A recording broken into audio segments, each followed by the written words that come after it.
Mi hermano le contó a mi padre cuál era mi sueldo, pues ahora la mitad será para mí, y la otra mitad para tu hermano, dijo papá, así que le dije, no tendrán ni un centavo, por cierto, dejaré de pagar sus cuentas. Soy Juan, tengo 28 años, y hasta hace poco vivía en una casa que, aunque era mi hogar, se sentía más como una prisión. Mis padres, Armando y Marcela, y mi hermano menor, Alberto, compartían conmigo una casa de 3 habitaciones en un barrio obrero de la ciudad. No era un lugar lujoso, pero tampoco estaba mal, paredes de concreto, un televisor viejo en la sala, un sofá desgastado y una cocina que siempre olía a café rancio. Lo que hacía que ese lugar fuera insoportable no era el espacio, sino las personas con las que vivía. Desde que tengo memoria, he sido el responsable de la casa. Empecé a trabajar a los 18 años, justo después de terminar la secundaria. No fui a la universidad, no porque no quisiera, sino porque no había dinero, y alguien tenía que mantener a la familia. Mi padre, Armando, siempre decía que él no estaba hecho para trabajar. Según él, sus días de juventud trabajando en una fábrica le habían robado la vida, y ahora, a sus 55 años, se dedicaba a disfrutar con sus amigos. Pasaba las tardes borracho, viendo fútbol en la tele, rodeado de botellas de cerveza vacías y risas estridentes. Mi madre, Marcela, no era mucho mejor. Ella pasaba el día quejándose de todo, desde el calor hasta el vecino, pero nunca levantaba un dedo para ayudar. Y luego estaba Alberto, mi hermano de 25 años, el rey de la casa, como lo llamaba mi papá. Alberto no trabajaba, no estudiaba, no hacía nada útil. Su vida consistía en salir de fiesta, gastar dinero en ropa cara y presumir con sus amigos. ¿Y yo? Yo trabajaba en una empresa de logística, un empleo que conseguí por pura suerte. Al principio, mi sueldo era algo bajo. No era mucho, pero alcanzaba para pagar el alquiler, las cuentas de luz, agua, gas, y poner comida en la mesa. El problema era que mi padre me exigía que le diera cada centavo que ganaba. Es tu deber como hombre de la casa, me decía, mientras se tomaba otra cerveza. Yo, como tonto, aceptaba. No porque quisiera, sino porque crecí con la idea de que la familia es lo primero, y porque, en el fondo, todavía tenía la esperanza de que algún día seríamos una familia de verdad, de esas que se apoyan mutuamente. Cada día era igual. Me levantaba a las 5 de la mañana, tomaba un café aguado y me iba al trabajo en un bus abarrotado. Pasaba 8 horas, a veces 10, organizando envíos, revisando inventarios, lidiando con clientes que gritaban por teléfono. Cuando llegaba a casa, agotado, lo primero que veía era a mi padre en el sofá, con una cerveza en la mano y sus amigos alrededor, riéndose a carcajadas. El aire olía a alcohol y cigarrillo. A veces, encontraba a Alberto tirado en su cuarto, con resaca, o preparándose para salir con sus amigos. ¿Qué tal, hermanito? ¿Cómo te fue en el trabajo?, me decía con una sonrisa burlona, como si mi vida fuera una broma. Yo solo asentía y me iba a mi cuarto, un espacio pequeño con una cama vieja, un escritorio y mi computadora, mi único refugio. Lo peor no era solo que me quitaran todo mi sueldo. Era como lo gastaban. Mi padre usaba una parte para comprar licor, no solo para él, sino para sus amigos. Hay que compartir, Juan, no seas egoísta, me decía cuando le preguntaba por qué había tantas botellas en la casa. Mi madre, por su parte, compraba cosas innecesarias, un juego de platos que nunca usábamos, cortinas nuevas que no necesitábamos, o maquillaje que ella apenas tocaba. Y Alberto, bueno, él era el peor. Gastaba en ropa de marca, entradas a discotecas, y quién sabe qué más. Una vez lo vi llegar con unos tenis que costaban más de lo que yo ganaba en un mes. ¿De dónde sacaste eso?, le pregunté. Él se rió y dijo, no te preocupes, hermanito, esto es lo que pasa cuando sabes vivir. Intenté hablar con ellos, muchas veces. Les dije que no era justo que yo fuera el único que ponía dinero en la casa. Que necesitaba algo para mí, para ahorrar, para tener una vida. Pero mi padre siempre me cortaba con la misma frase, tú no estás hecho para disfrutar, Juan. Estás hecho para trabajar. Yo ya hice mi parte, ahora te toca a ti. Y mi madre, en el mejor de los casos, suspiraba y decía, no hagas problemas, Juan, somos tu familia. Alberto, por su parte, solo se reía y me decía que dejara de quejarme, que él era el favorito y que yo debía aceptarlo. A pesar de todo, no me iba. No porque no quisiera, sino porque todavía creía que podían cambiar. Que algún día mi padre me miraría con orgullo, que mi madre me daría un abrazo de verdad, que Alberto me diría gracias por todo lo que hacía. Pero ese día nunca llegaba. Las cosas empezaron a cambiar cuando, después de un par de años en la empresa, me ascendieron. No fue algo que busqué activamente, pero siempre fui bueno en mi trabajo. Me quedaba hasta tarde, resolvía problemas que otros dejaban pendientes, y los clientes siempre pedían hablar conmigo porque confiaban en que yo arreglaría cualquier desastre. Un día, mi jefe me llamó a su oficina. Pensé que me iba a regañar por algo, pero en lugar de eso, me ofreció un puesto como supervisor de operaciones. El sueldo era casi el doble de lo que ganaba. Acepté, emocionado, pero no le conté a nadie en casa. Sabía lo que pasaría si mi padre se enteraba, me pediría hasta el último centavo. Así que seguí dando lo mismo que antes para los gastos de la casa, como si nada hubiera cambiado. Mi padre, confiado en que controlaba todo, nunca sospechó nada. Yo guardaba el resto en una cuenta bancaria que abrí en secreto. No era mucho, pero por primera vez en mi vida, sentía que tenía algo mío, algo que nadie podía quitarme. Con el tiempo, seguí subiendo en la empresa. Me convertí en jefe de equipo, luego en gerente de logística regional. Cada ascenso venía con un aumento, y para cuando cumplí 27 años, mi sueldo era 10 veces más de lo que ganaba al principio. Era una cantidad que nunca imaginé tener. Todo iba bien, o al menos tan bien como podía ir en esa casa, hasta ese día. Era un viernes por la noche, y yo estaba en mi cuarto, revisando mi cuenta bancaria en la computadora. Había tenido un día largo en el trabajo, pero estaba contento porque acababa de recibir mi sueldo y planeaba ahorrar para comprar un departamento propio. No era un sueño imposible, con mi sueldo actual, podía permitírmelo en un par de años si seguía siendo cuidadoso. Estaba tan concentrado que no cerré la puerta de mi cuarto. Gran error. Fui al baño por un momento, y cuando volví, ahí estaba Alberto, de pie frente a mi computadora, con la boca abierta y los ojos como platos. En la pantalla, bien visible, estaba el saldo de mi cuenta y el comprobante de mi último sueldo. Sentí un frío que me recorrió la espalda. Sabía que estaba en problemas. ¿Qué es esto, Juan?, dijo Alberto, señalando la pantalla. Su voz tenía una mezcla de sorpresa y burla. ¿Estás ganando todo ese dinero y no le has dicho nada a papá? ¿De verdad pensabas que podías esconder esto? Intenté mantener la calma. No es lo que piensas, Alberto. Esa no es mi cuenta, mentí, desesperado. Pero él no era tonto, o al menos no tanto como para creerme. Sacó su celular, tomó una foto de la pantalla y se rió. Eres un mentiroso, hermanito. Vamos a ver qué dice papá de esto. Antes de que pudiera detenerlo, salió corriendo hacia la habitación de mi padre. Intenté alcanzarlo, pero fue demasiado rápido.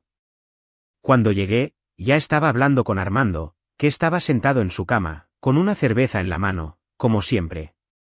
Alberto le mostró la foto en su celular, y el rostro de mi padre cambió de la confusión a la furia en segundos. Juan, gritó, levantándose de la cama.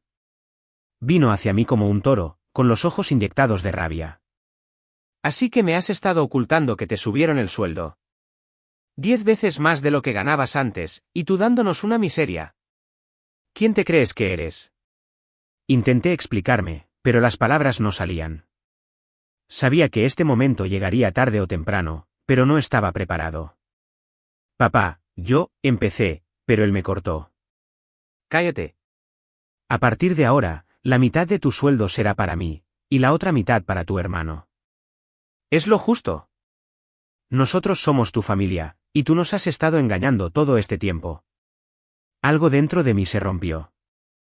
Durante años, había soportado sus burlas, sus humillaciones, su abuso. Había dado todo lo que tenía para mantener una casa donde nadie me respetaba. Y ahora, después de todo lo que había sacrificado, mi padre tenía el descaro de exigirme más. Sentí la rabia subiendo por mi pecho, como un volcán a punto de estallar.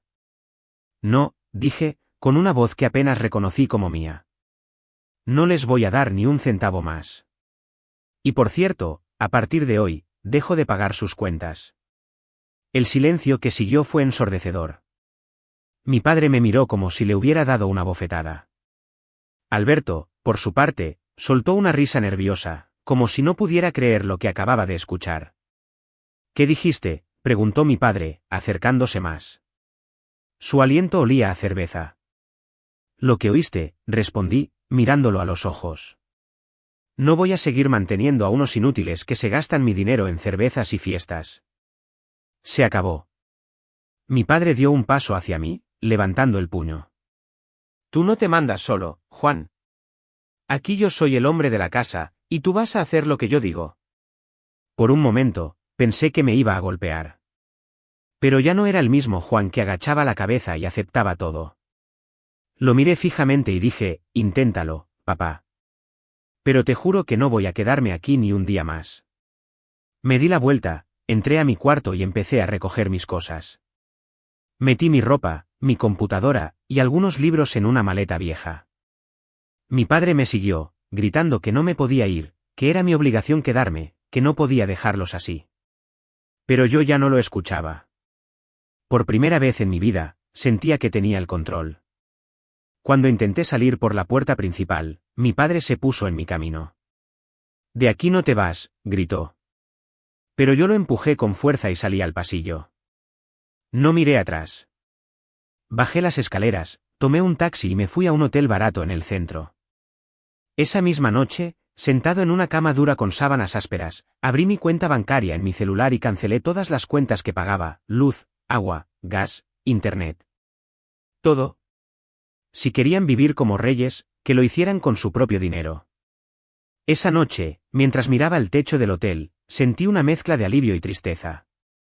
Alivio porque por fin era libre, tristeza porque la familia con la que siempre soñé nunca existió.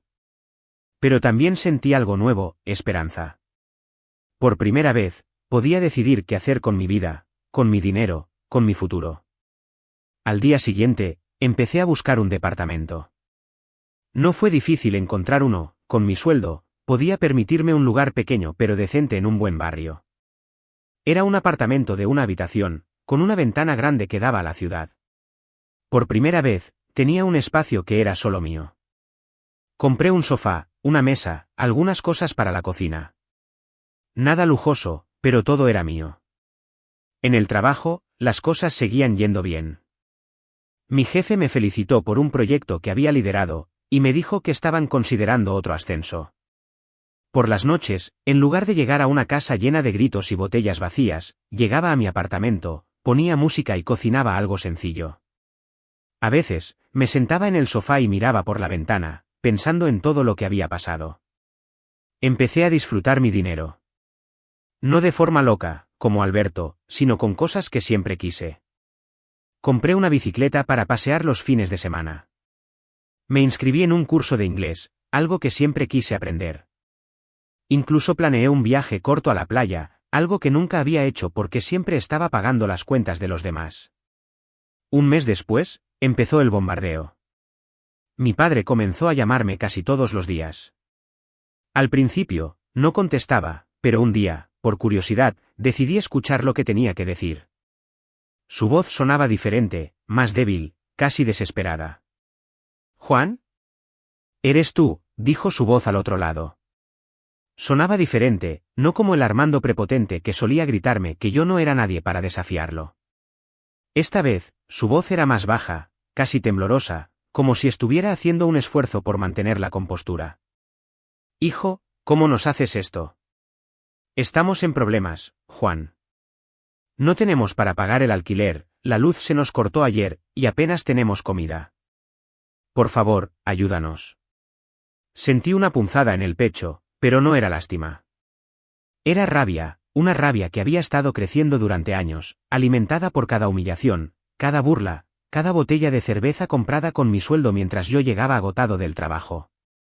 Apreté el teléfono con tanta fuerza que pensé que lo rompería. «¿Y por qué no le pides ayuda a tu hijo favorito, papá?», dije, con una calma que me sorprendió incluso a mí. «Alberto siempre fue el rey de la casa, ¿no? Que él pague las cuentas ahora». «No seas egoísta, Juan», gritó, recuperando algo de su tono autoritario. «Somos tu familia. Tú no puedes abandonarnos así.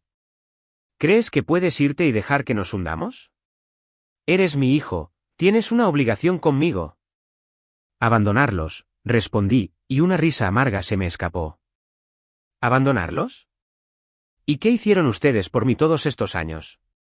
Me obligaste a darte cada peso que ganaba, te lo gastaste en licor y en tus amigos mientras yo trabajaba como burro. ¿Y Alberto? Él se paseaba con ropa cara y salía de fiesta con mi dinero. ¿Y mi madre? Nunca levantó un dedo para ayudarme, pero siempre tuvo para quejarse. ¿Y ahora me pides ayuda? Busquen trabajo, papá. ¿Cómo hice yo? No le di tiempo de responder. Colgué el teléfono y lo puse en modo silencioso. Por un momento, me pregunté si había sido demasiado duro. Pero luego recordé todas las veces que mi padre se rió en mi cara cuando le pedí que me ayudaran con las cuentas, todas las veces que Alberto me llamó perdedor mientras lucía unos tenis nuevos comprados con mi sueldo, todas las veces que mi madre suspiró y me dijo que no causara problemas. No, no había sido demasiado duro. Había sido justo. Unas semanas después, mi madre intentó contactarme. No llamó, sino que dejó un mensaje de voz. Lo escuché mientras estaba en mi apartamento, sentado en el sofá que había comprado con mi propio dinero. Su voz sonaba rota, llena de lágrimas. Juan, por favor, no nos dejes así, decía. No podemos pagar el alquiler, nos tuvimos que mudar a un lugar más pequeño, un cuarto horrible en un barrio que no conoces. Tu padre está trabajando en una fábrica, pero no alcanza. Alberto también está trabajando, en un taller de carros, pero es muy poco lo que gana. No tenemos comida, Juan. Por favor, ayúdanos. Eres nuestro hijo. Mi padre, que siempre se jactó de no estar hecho para trabajar, ahora pasaba sus días en una fábrica de plásticos. Según mi madre, llegaba a casa cubierto de sudor, con las manos callosas y la espalda adolorida. Se quejaba todo el tiempo, diciendo que el trabajo era inhumano, que no estaba hecho para eso, que yo lo había traicionado. Pero no tenía opción, sin mi dinero, no había cervezas, no había amigos en el sofá, no había nada. Ahora, cada peso que ganaba se iba en comida y en el alquiler del cuartucho donde vivían. Alberto, por su parte, había conseguido trabajo en un taller mecánico. El rey de la casa, que antes se pavoneaba con ropa de marca y salía de fiesta cada fin de semana, ahora llegaba a casa con las manos negras de grasa y el orgullo destrozado. Mamá me contó que Alberto odiaba su trabajo, que se quejaba de lo duro que era, de lo poco que ganaba, de lo humillante que era ensuciarse las manos. Pero, como mi padre, no tenía opción. Su sueldo, aunque pequeño, era lo único que mantenía a flote a la familia. Ya no había tenis nuevos, ni discotecas, ni amigos que lo admiraran. Ahora, Alberto era solo otro tipo tratando de sobrevivir.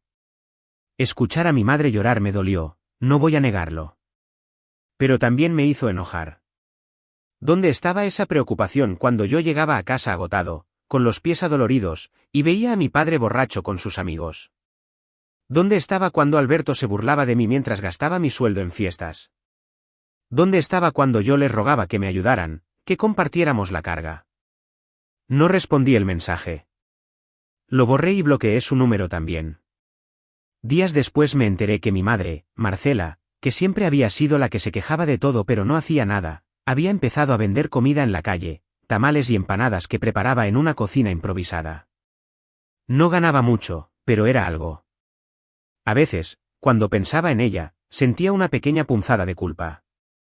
Pero luego recordaba cómo nunca me defendió, cómo siempre apoyó a mi padre y a Alberto, cómo nunca reconoció todo lo que hice por ellos. Y la culpa se desvanecía. Mientras mi familia enfrentaba las consecuencias de sus acciones, yo estaba construyendo una vida que nunca imaginé posible. Mi apartamento, aunque sencillo, era mi refugio. Cada día, al llegar del trabajo, abría la puerta y sentía una paz que no había conocido antes. No había gritos, no había botellas vacías, no había nadie exigiéndome nada.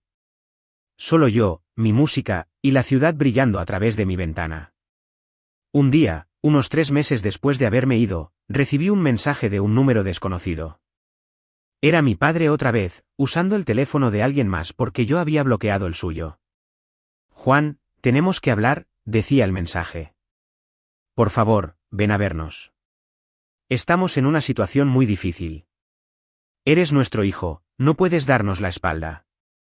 Por un momento, consideré ir. No porque quisiera ayudarlos, sino porque quería ver con mis propios ojos cómo habían caído. Quería ver al hombre que me llamó perdedor sudando en una fábrica. Quería ver al rey Alberto con las manos sucias de grasa. Quería ver a mi madre, que nunca me defendió, enfrentando la realidad de su vida sin mi dinero. Pero luego me di cuenta de que no valía la pena. No necesitaba verlos para saber que había ganado. No necesitaba su aprobación, ni sus disculpas, ni nada de ellos. En lugar de responder, borré el mensaje y corté todo contacto con ellos. A veces, pienso en mi padre, mi madre y Alberto. Me pregunto si alguna vez entenderán lo que hicieron, si alguna vez se darán cuenta de que ellos mismos se pusieron en esa situación. Pero, en el fondo, sé que no importa. Su vida ya no es mi responsabilidad. Que luchen, que trabajen, que enfrenten el mundo como yo lo hice. Yo ya no miro atrás. El futuro es mío, y no pienso soltarlo. Suscríbete para más historias diarias.